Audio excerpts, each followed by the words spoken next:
भारत के उत्तर में वाक़ शिवालिक पहाड़ी सिलसिले की एक बुलंद चोटी पर एक लकड़ी के बने पुराने से घर में एक बुजुर्ग साधु वेदनाथ अकेला रहता था। सुबह का वक्त था। जैसे ही साधु वेदनाथ अपने आश्रम से बाहर निकला, उसने देखा कि सामने एक निहायत खूबसूरत और नौजवान लड़की पहाड़ की ऊंचाई पर खड़ी है, जहां नीचे हजारों फुट गहरी खाई थी। यह मंजर इतना चौंका देने वाला था कि वेदनाथ बेहिस होकर उसकी तरफ दौड़ पड़ा। अभी वो लड़की नीचे छलांग लगाने ही वाली थी कि अचानक साधु वेदनाथ ने पीछे से आकर उसके बाजू पकड़ लिए और उसे अपनी तरफ खींच लिया। लड़की ने झटके से साधु को पीछे धकेल दिया और गुस्से से बोली, तुमने मुझे रोकने की जुर्रत कैसे की? तुम होते कौन हो मेरी जिंदगी में दखल देने वाले? वो दोबारा आगे की तरफ बढ़ी जैसे छलांग लगाने वाली हो। साधु वेदनाथ एक बार फिर लपका और इस बार और भी मजबूती से उसका हाथ पकड़ लिया। लड़की ने पूरी कोशिश की खुद को छुड़ाने की, मगर साधु ने इस बार उसे जाने न दिया। नरमी से साधु ने कहा, आखिर ये क्या कर रही हो? मुझे बताओ तो सही, शायद मैं तुम्हारी कुछ मदद कर सकूं।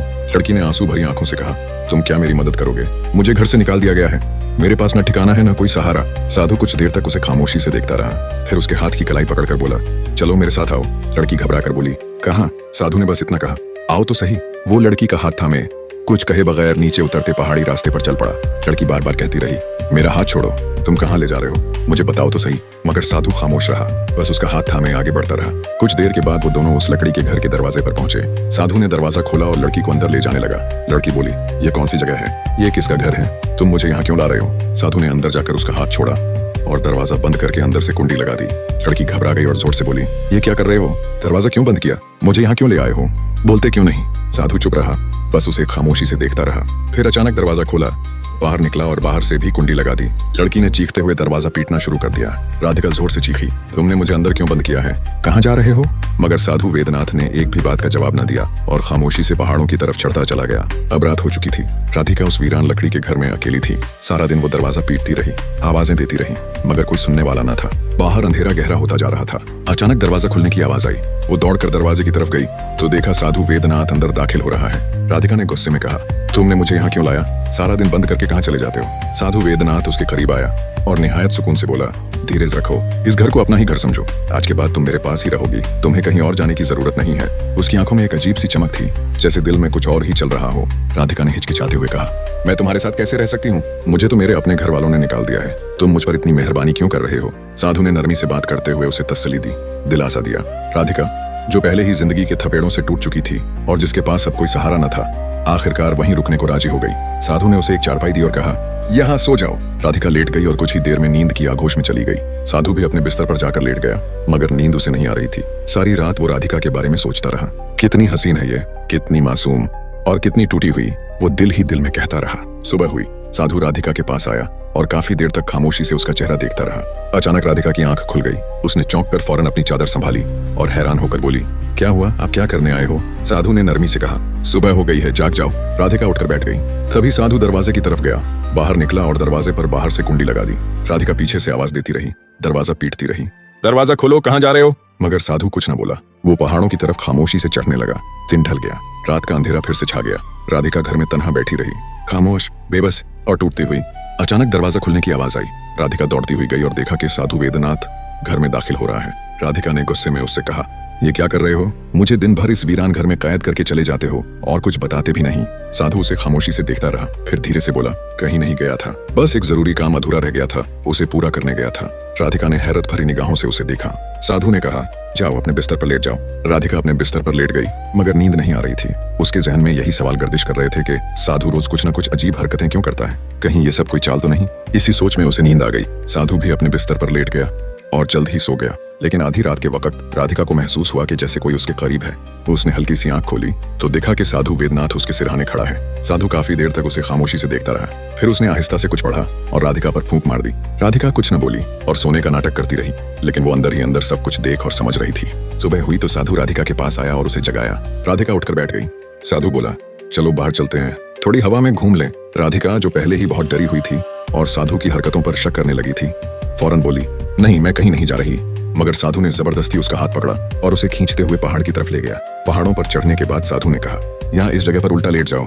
राधिका चीख कर बोली, क्या तुम पागल हो? कभी मुझे घर में बंद कर देते हो, कभी पहाड़ पर ले जाकर कहते हो सीधी लेट जाओ, अब उल्टा लेटने को कह रहे हो। ये सब क्या है? तुम मुझे कुछ बताते क्यों नहीं? साधु सख्त लहजे में बोला, मैंने कहा है ना, उल्टा लेट जाओ। राधिका बोली, मैं हरगिज उल्टा नहीं लेटूंगी। तुम मुझे पागल लगते हो। ये किस किस्म की हरकतें करवा रहे हो? साधु कुछ लम्हे खामोश रहा, फिर बोला, ये सब तुम्हें जल्द ही समझ आ जाएगा, बस मेरी ये आखिरी बात मान लो। इस पहाड़ पर उल्टा लेट जाओ।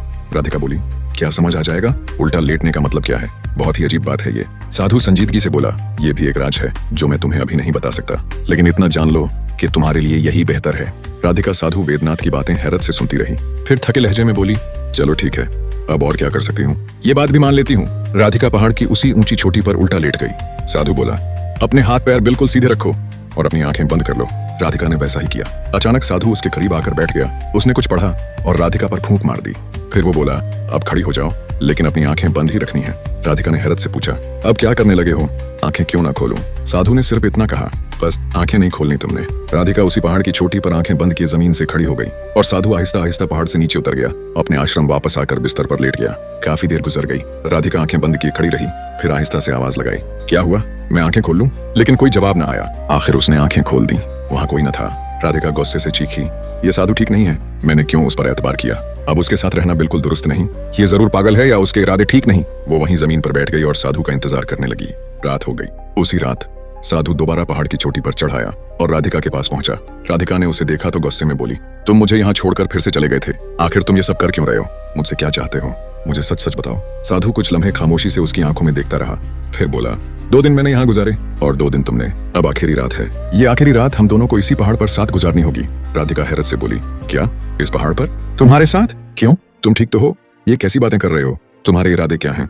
मुझे तो सब कुछ बहुत अजीब लग रहा है। साधु संजीदगी से बोला, बस आखिरी रात, अगर हमने ये रात यहाँ साथ गुजार ली तो सब कुछ ठीक हो जाएगा। मेरी बात मान लो। राधिका झुंझलाकर बोली, क्या ठीक हो जाएगा? तुम मुझे शुरू से कुछ नहीं बता रहे। तुम्हारे इरादे मुझे बिल्कुल भी ठीक नहीं लगते। या तो तुम पागल हो या मुझे पागल बना रहे हो। राधिका थके हुए लहजे में बोली, अब मुझे इस पहाड़ की चोटी पर रात को रोक कर क्या करने वाले हो मेरे साथ? साधु वेदनाथ बोला, सब कुछ समझ आ जाएगा, बस ये एक रात गुजार लो। राधिका, जो पहले ही साधु की रोज की खामोशी, अजीब हरकतें और इसरार से परेशान थी, आखिरकार बोली, ठीक है, मैं आज की रात यहाँ गुजार लेती हूँ, लेकिन सुबह मैं तुम्हारा आश्रम छोड़कर चली जाऊंगी। अब मजीद तुम्हारे साथ नहीं रह सकती। साधु वेदनाथ ने हल्की मुस्कुराहट के साथ कहा, ठीक है, आज की रात तो गुजारो, लेकिन अगर तुमने ये रात मेरे साथ यहाँ गुजार ली तो फिर तुम खुद ही मुझे छोड़कर नहीं जाओगे। राधिका चौंक गई। ये क्या अजीब बातें कर रहे हो? तुम्हारे इरादे ठीक है ना? साधु ने आहिस्ता से कहा, वो तुम्हें रात को समझ आ जाएगा। फिर वो जमीन पर लेट गया और बोला, जैसे मैं लेटा हूँ तुम भी ऐसे ही लेट जाओ। राधिका थोड़ा झिझकी, लेकिन जमीन पर लेट गई। साधु ने कहा, आंखें बंद करो और सो जाओ। राधिका ने आंखें बंद की और कुछ देर में नींद आ गई। साधु भी वहीं सो गया। रात के आखिरी पहर, जब सूरज निकलने वाला था, साधु वेदनाथ ने एक बार फिर कुछ पढ़ा और राधिका पर फूंक मारी। फिर उसने उसे आहिस्ता से जगाया। राधिका, खड़ी हो जाओ, लेकिन आंखें बंद ही रखनी है। राधिका ने उलझकर कहा, ये क्या नया पागलपन है? कहीं तुम फिर से मुझे यहाँ छोड़कर तो नहीं जा रहे? मैं अब आंखें बंद नहीं रखूंगी। पहले भी 2 बार तुम मुझे अकेला छोड़ गए थे। साधु ने नरमी से कहा, नहीं, इस बार ऐसा नहीं होगा, बस आंखें बंद रखो। राधिका, जो अब बहुत थक चुकी थी, गुस्से में बोली, अच्छा ठीक है, और उसने अपनी आंखें बंद कर लीं। जैसे ही राधिका ने आंखें बंद की, अचानक उसे महसूस हुआ कि किसी ने पीछे से आकर उसे अपनी बाहों में ले लिया और उसकी आंखों पर दोनों हाथ रख दिए। इस ऊंची चोटी पर सिवाय साधु वेदनाथ के और कोई न था, तो राधिका ने फौरन समझा कि ये वही है। वो गुस्से से बोली, ये क्या हरकत है? तुमने मुझे क्यों ऐसे पकड़ा है? लेकिन कोई आवाज न आई। वो और जोर से चीखी, छोड़ो मुझे, ये क्या कर रहे हो? फिर उसने जोर से खुद को झटका दिया और पीछे पलटकर देखा, मगर वहां बुजुर्ग साधु नहीं था, बल्कि एक नौजवान शख्स खड़ा था। राधिका उसे देखकर दंग रह गई और जोर जोर से चलाने लगी, ये तो मेरा शौहर है। वो दौड़ती हुई उस नौजवान से लिपट गई। उसकी आवाज खुशी से कांप रही थी। अर्जुन, तुम यहाँ कैसे आ गए? मैंने तुम्हें कहाँ कहाँ नहीं ढूंढा। तुम कहाँ चले गए थे? राधिका की खुशी की कोई इंतहा न रही।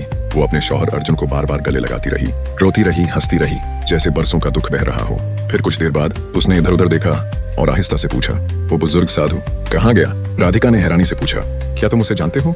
क्या वो तुम्हें यहाँ लेकर आया है? नौजवान शख्स खामोशी से अपनी बीवी की सारी बातें सुनता रहा, फिर आहिस्ता से उसकी हथेली थाम कर कहा, आओ मेरे साथ चलो। वो उसे लेकर उसी लकड़ी के घर में आ गया जहाँ साधु वेदनाथ रहा करता था।